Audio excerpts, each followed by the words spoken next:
Well, welcome back to turning this lovely Mobius Seaview model into an actual diving submarine.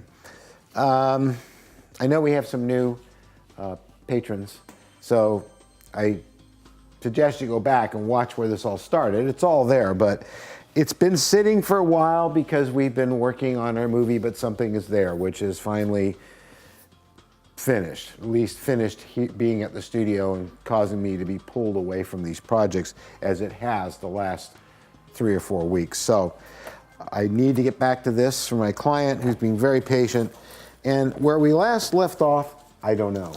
I know I got all the lights in it, and they worked very well. Yeah, you can see that. There's still a battery here. And you can see the lights are all lit up and working beautifully. And we have the tail lights. And we have the front lights underneath there. And the headlight. Yep, it's all still working. And the interior light too, because the interior is just kind of tacked in there for now. So what I'm gonna do is figure out what I'm doing next. And I kind of don't know. I know that we've got to eventually permanently attach the bottom part of this model, and all this is hooked up, and so I need to detach it all. I think the wires are just twisted. No. I need to disconnect this from that. So I'm going to, let's see, we will need a soldering iron for that. But basically what I'm going to do is disconnect the lighting since we know it all works, and I can't finalize the wiring until I get the battery to go inside here, because we don't want it in the wet, which means I'm going to have to drill some holes through here and put some silicone over it and have the connector on the outside. So I know I got to do that. All the controls are hooked up, and so if I really was going to do anything, I would really like to hook up this section permanently up here. I'm not sure if I can do that just now, but probably not, because I got to finish this first and paint it. So let's pull that out. I think it's just tacked in here. It is. That has to be painted all the right colors and then put back in. Now it might be that I can still get it in there if I glue this in place. Let's find out.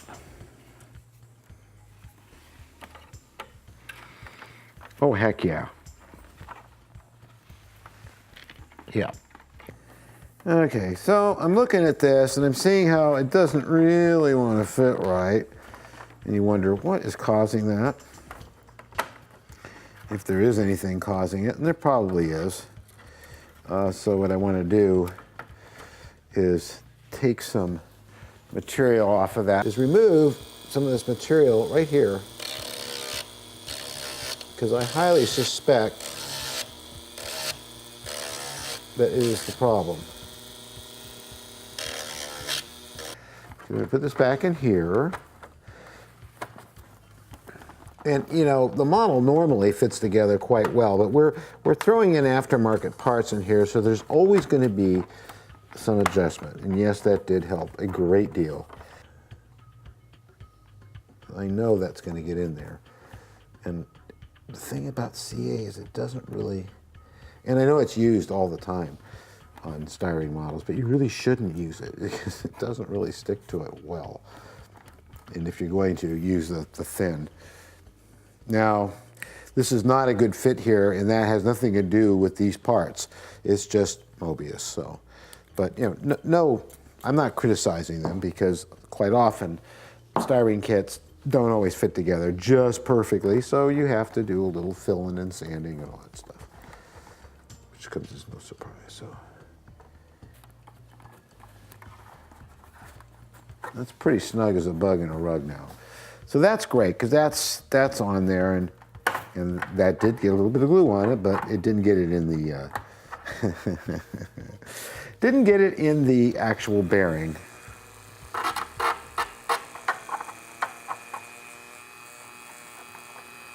That's pretty good now. And so now I'm kind of looking down here and I'm saying to myself, well, we have this big open section here. Remember where I ran into that problem of the client had glued the two halves together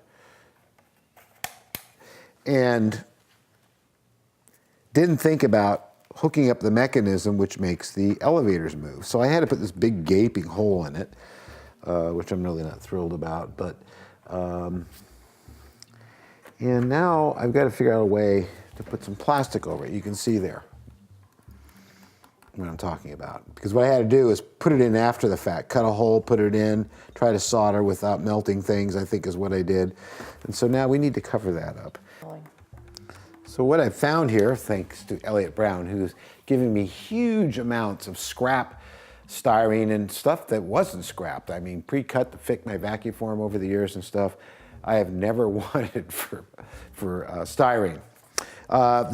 And I always have like the right, I needed something thin, but not too thin. And this is just perfect, this little scrap here. And I've marked it. And so what I'm going to do is I'm going to use the T square here, and I'm going to find a blade and just cut. I pre-marked it, and I'm just going to cut a nice straight strip of styrene. Even with a dull blade, it cuts really well. So, and then we're going to need to make a slot in there, which I've also marked, which will be for the, actually, it'll be for the elevator control. So what I need to do too is there's an angle in here, as you can see, dropping down. So I need to match that. I'm going to, well, I'm going to kind of guess. Because there's really no way I can kind of get in there and do what I really need to do. So I'm going to eyeball this angle, which I estimate to be about there, and cut this at an angle. And see if that, oh, wow, look at that. Can you see that, Mary? That's how lucky this guy gets. Look at that. It matches perfectly. God, it's like I've done this stuff before. Okay, so we're gonna cut the little slot now for the control rod. I love working with styrene, but who doesn't? Well, I'm sure there's people, but we all know they're not well. Just kidding. So that's needs to be a little wider. Working with styrene is the stuff that dreams are made of, I think. All right, try that. That fits beautiful, but it needs to go down further. And so I'm going to do this again. And I'm just sort of eyeballing this whole thing because I don't have much choice. And that's a perfect fit. Now we're going to mark this on the back, but we're going to bend it over. That's what I'm hoping for anyway.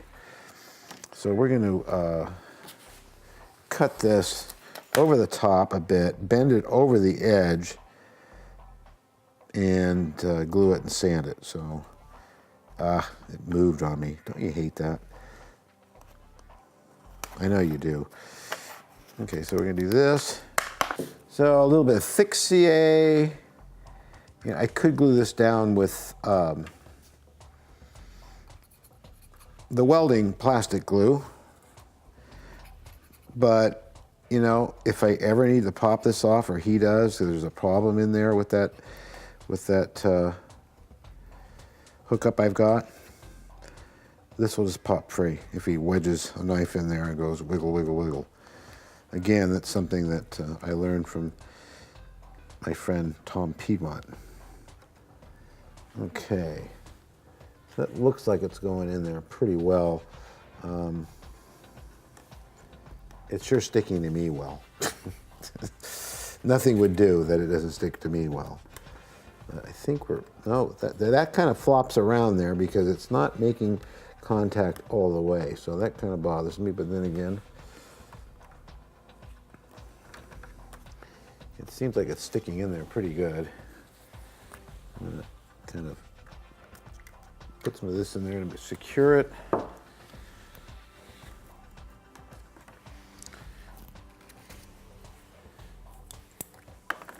Okay, so I got this all glued down now, and I'm just kind of sanding it a bit. I'll probably put a little bit of putty over it, and then it turned out really well. It's when that's painted the same color, which is white, it will look quite good.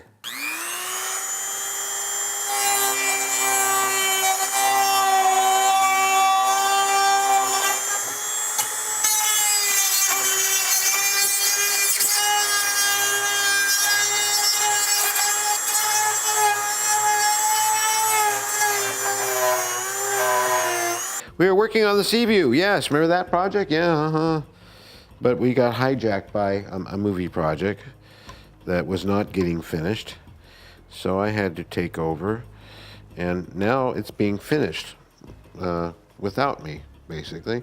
And I'm trying to, well, what I'm trying to do, you see that little flush screw right there? And then there's this down here. And what this does, rather successfully, is, except on this one, you see there's the watertight compartment. This is what makes it go up and down. And there's nothing to keep it from floating up when it gets underwater. So David figured out this, and that attaches there, and that fits underneath that deck. So this will cover over the top of it successfully, because I'm pretty sure that's what he meant to do, since I can't find anything online. And now, when I push this down, if you look from back here, you can see the watertight compartment, and I cannot move it up and down. It stays put. See? Okay, one of the hardest things to get right on this, especially because this is so much different than the one I built before, and really I don't know how the people have done it, is to get all this stuff to fit on. You can see this is on now. It moves a little bit and stuff. I have to grind away some of this material under here so this will lay flat, which I can do right now.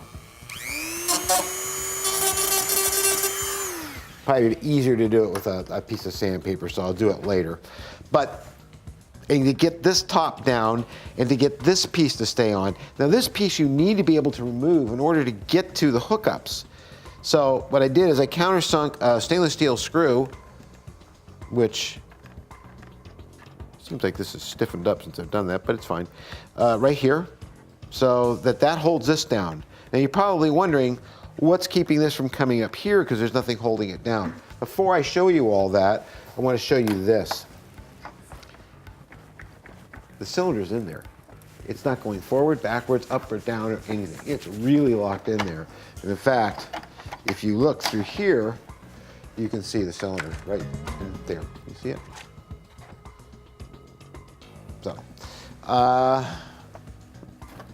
So that was something I really needed to get sorted away before I did anything else on the submarine. A, get the cylinders stay in place and not move around, so it can be hooked up to, and when you're underwater it doesn't float up and down and have problems. This will be removable. Mine's like that. And what happens is, actually, no, you know what? I don't need that to be removable now that I've come up with this very clever scheme of mine. What I have done is this. This has got a tongue under here that David Merriman supplies, and then there's a tongue I put on this side, which comes underneath this, so it can't come up. But I can move it forward, and I could just pry it like that, and it comes out. Voila. Okay, so that takes care of that part. You can see there's a little tongue here that grabs it and holds it down, and there's this one here that holds it down. And basically, you put the front one in first and slide it back into that one. Great. Okay, so with that done, Now you can see inside here. Now, you can see what I mean. If this is on permanently, you can't get to anything else. You might be able to remove this cylinder, but you can't get to the hookups and stuff. So I think to myself, well, what were they doing to keep this down? Because I know I worked on the one I have, and basically this top held this down, it didn't move. So what I did is I countersunk the screw, which holds down the back.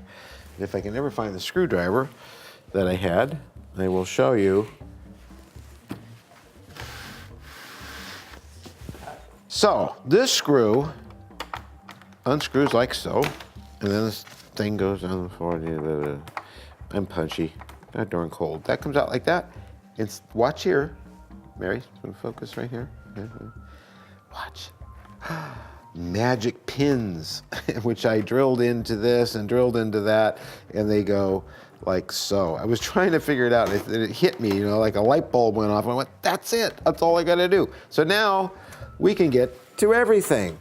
We can get to all this hookup, we have this room, we can get back to the rudders here and hook up to that. It's really a wonderful, happy thing. So now I can remove this if I want to and get it out, and undo the hookups, pull it out. We've got our nice little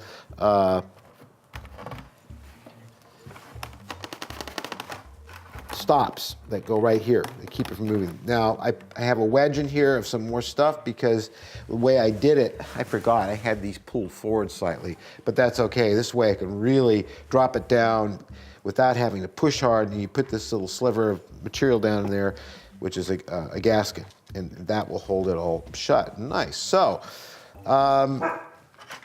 so now this sub's really easy to work on.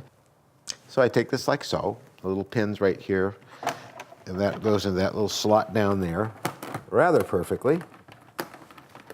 And that keeps it from rolling around. I'm gonna take my little wedgie, put it down in there, drop that down in there. So the wedge is in. You got a little bit of movement there, and so I still have to put maybe another wedge of plastic down in there. And we'll create a gasket. So after I've got this dropped in, then I can hook up my attachments and everything. Up the front, the battery's in, switch is off, we turn it on, and then, actually, before I do any of that, I'll turn it on. We're gonna hook up this. And this just shows you that running radio-controlled model submarines are not like airplanes where you just drop in a battery and you go fly. So we're back at this, and I got some brass, and these are dog bones, extended prop shafts. And how this works is, well, I could do it from this side, then you can see it. I'll put one down in there, and I'm going to put one in here. Then we have to get this to fit in its little slot. There it goes. And you can see how well that locks in place, and at the angle it's at, you'd think you could never turn this, but you can. I'm going to put my finger here and show you. Well, making a liar out of me. It has to turn. I'm God, and I say turn. There we go. See? And now the prop is turning, and the shaft is turning, and it's all turning from here. So later on, when I get the actual power hooked up, since I charged the battery, we'll be able to run that. And I made two of them, and they both go into those connectors. So what I was doing when I got so rudely interrupted by the camera was I'm trying to drill a little hole in here because I can glue these in, but I always worry they're going to come loose. So I always like to stick a little pin in there if I can. And I should be doing this on a drill press, but that'd be too easy.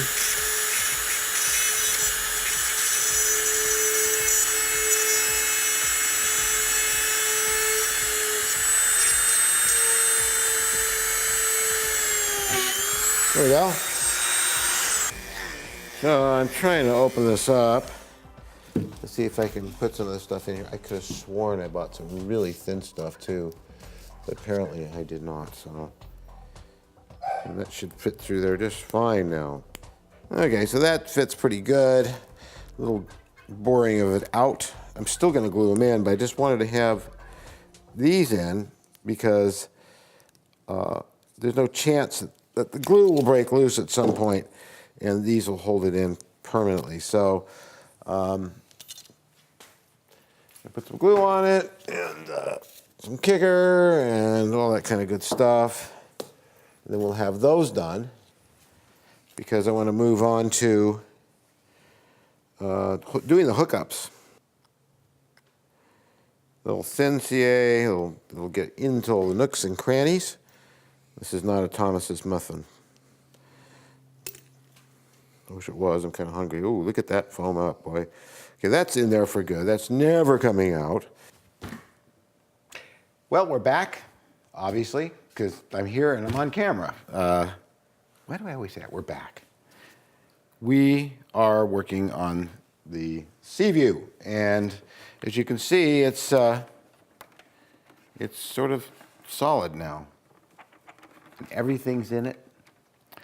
And what we're going to do is turn it on. I got the radio working. I managed to get the receiver in the watertight compartment. I got it programmed to the right channel to this. I got everything working, the servos, the engine. There are some issues still with programming this radio. I have never seen a radio like this before, and this is all new to me. And I'm used to radios like High-Tech, Futaba, Spectrum, but I've never heard of VEX. Telephones. I don't like them. Anyway, so I'm gonna have to look it up on the internet because although I got everything working, I found that I don't have a lot of throw in the rudder when I move this one. And so I thought maybe it's something wrong with the servo. So what I did is I attached the servo, same servo, to a different channel, and it's fine. So the programming it's in the programming. So whatever it is, it's in the programming, and I will go online. I'm sure I'll find some kind of manual, and it's on channel 1. There's a way to go like this, and then you get channel 1, and somehow the throws are limited. But everything works. Same thing with the throttle. When I try to program the electronic speed control, it beeps at me, and then when I go back like this, it runs half throttle and full throttle this way. It's not giving me reverse, too. So again, it's not the submarine, it's not the receiver, it's in this radio. But I'm going to turn it on and show you that everything is working because I thought that was a pretty good trick. We've got our rudder here, and this is the one that will not, this channel is not giving me full travel like it should. It's not bad, but I need more. And then here's our up and down. If you can watch the elevators. They're moving really well. And if you look up front here, I got these horrible things, and I say horrible because I just don't like them, to work as well. And they're a little anemic because of the way you have these long control rods going up there, but they work okay. So I have to get rid of some of the rubbing that's still there, a little bit of sanding. But they work counter to the dive planes, the stern planes. The stern planes, when they're up like this to come up, these are also up. And there's always been argument and controversy about this, but you see where my hands are? This is pitch. So I also have on this channel back here, and I haven't hooked it up yet, is the control that will allow you to move these for trim once underwater. You really don't need them, but it's just kind of a neat thing to see them move. The best part is you can hear it start to arm.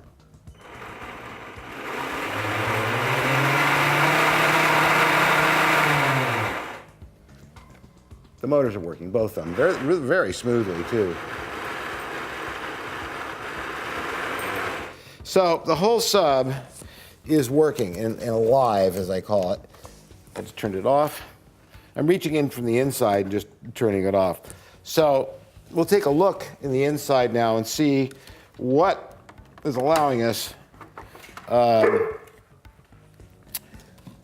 make everything move as it does. Now these still have to be hooked up to connectors, which I'm going to order as soon as we are done taping here.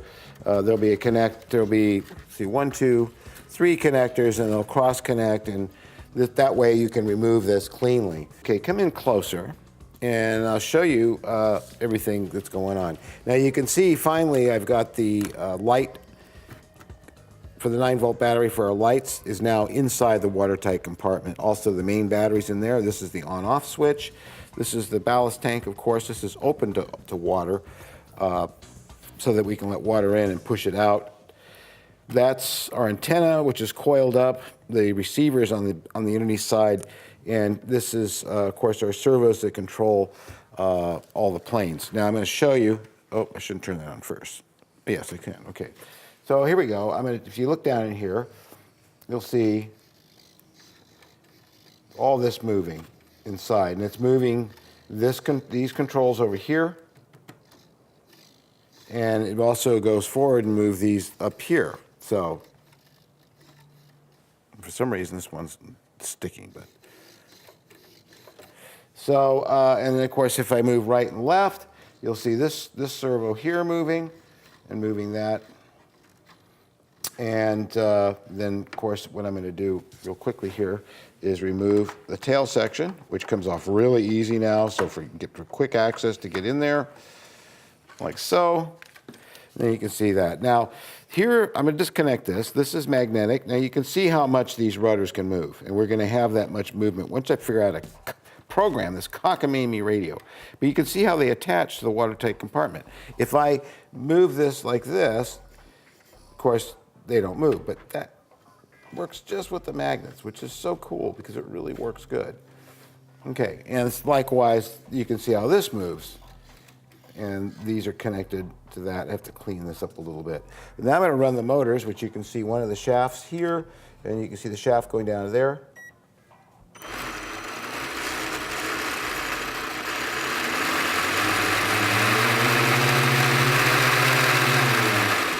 They're running very well, so we are good to go. And what I'm going to have to do next is, of course, finalize everything and start doing the cosmetics. When I mean finalize, I got to find. Oh, this has just become unscrewed. That's why it's dragging like that. Now I know. I unscrewed it because I found out something. I found out that these are on upside down. This one's supposed to come off, flip over, go on this side, and this one this way. And I knew there was something odd about the way these were fitting up, and so there is definitely a right and a left, and I missed that somehow. But other than that, the cylinder stays put very well, so I can now go on to, well, like for instance, cutting these open. And I'm going to show you, I'm going to come around, I think I'm off. I'm going to come around this way. Now, I have for years been cutting out limber holes like this. And I tried doing it my old-fashioned way, which was to grind it from the back until it becomes thin enough you can just push it through, which worked great, but it also warped the plastic, so I have to fill this. But how I should have done it, and I just discovered this all this time, and I'll just show you, I'll demonstrate.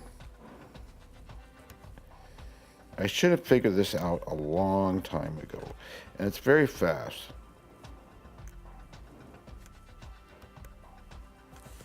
Now I'm going to go like this. This blade's pretty dull, I need a new one, but I think I can do this.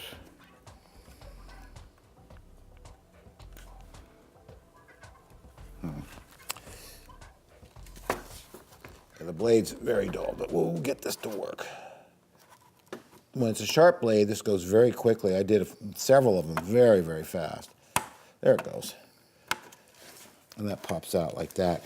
And you get this really nice, clean vent without having to do a bunch of filing and stuff. I'll do it again just to show you how good it works. I should put a new blade in. That did not go so straight. There we go.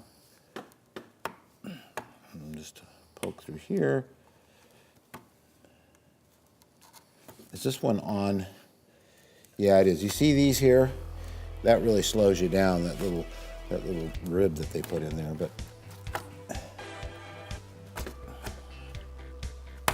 there you go. Boom. And yeah, you probably still want to do a little filing, but those go really, really fast. And I mean, in about an hour, you have them all, and you can see how nice they are. So I have to do that, do some putty work, and then we're going to start painting it. And once it's all painted and everything, I can put the windows in and fill that up with water and start testing it in the water, which is always my favorite part. At least it can be. So we'll be back to this next week.